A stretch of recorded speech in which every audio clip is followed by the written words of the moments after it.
Okay, the last thing that we're going to look at in this basic metal rhythm technique overview is left-hand muting. Now, we've already looked at the technique where we're muting with our right hand at the bridge end of the guitar, but also to aid that, there's also something that you can do with your left hand, where as you're holding a chord, the minute you want that chord to stop, you just release the chord that you're holding and just use your fingers to kind of block all the strings, just so you get a real dead stop. One of the kind of main things with metal rhythm is the fact that it's really choppy and really tight, and if you get it sounding really precise, it can really help, especially in a live situation when you're trying to get it really tight. So using this technique is going to be really good for kind of creating that type of sound. So what I'm going to do is I'm just going to play an E power chord, and I'm going to mute at both ends of the guitar with my right hand at the bridge end, and then I'm just going to unrelease the chord that I'm holding.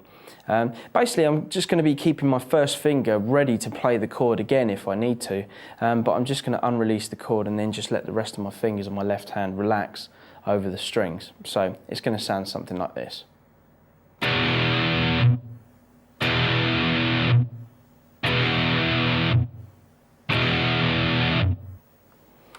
Okay, that in itself is pretty basic, but it's really trying to outline just the effect of what it's going to do. So you just play the chord, and at the same time you just unrelease the chord and then let your fingers rest over the strings while catching it at the bridge end at the same time.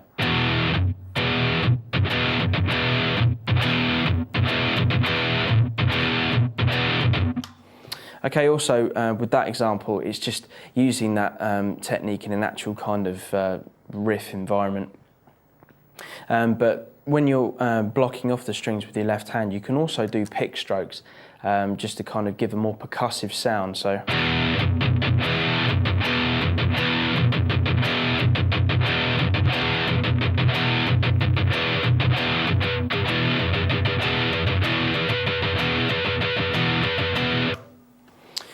Towards the end of that example, I just kind of took my right hand off, so I wasn't palm muting at all with my right hand.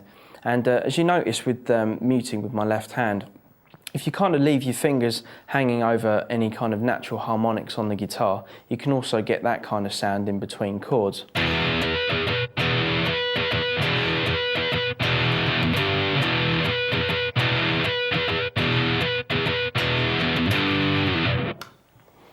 So generally when you're playing lower down the guitar, your kind of harmonics that you can use would be over the 2nd fret, 3rd fret, 5th fret, and if you wanted to use the natural harmonics on the 7th fret as well, just to kind of give that really kind of lazy sort of sound.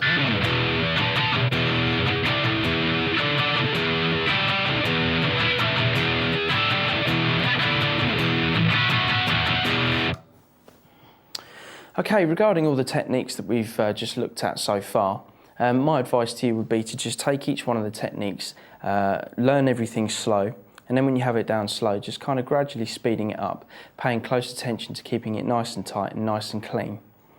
All of these techniques that we've just looked at are going to be relevant in the performances on this DVD, so it's going to be worth familiarising yourself with each one of those. So then when we come to learn the performances, it's not going to be too much of a strain doing each of the techniques. It's just really going to take a lot of practice.